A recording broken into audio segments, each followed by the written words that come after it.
אתם מתלבטים ברצינות לגבי עתיד המשפחה, והחלטתם לעשות את מה שנקרא ניסיון האחרון. איך מעלים את הסיכוי שזה יצליח?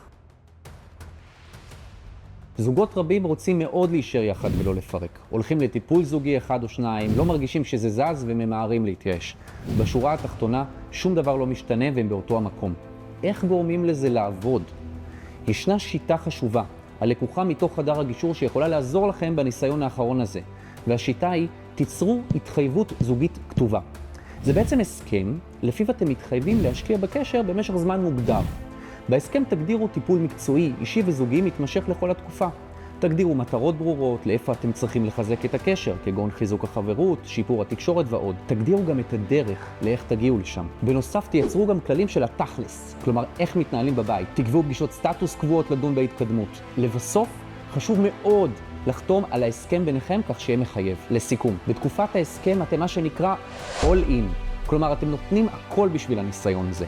ככל שתהיו יותר ספציפיים, ככל שתפרטו יותר, ככל שתשנו יותר, כך יגדל הסיכוי לתוצאות חדשות וטובות. זכרו, התחייבות משותפת, טיפול וייעוץ מקצועי ותקשורת פתוחה הן המפתח להצלחת הקשר. אל תוותרו, היו שם. לחיי השלום שלכם.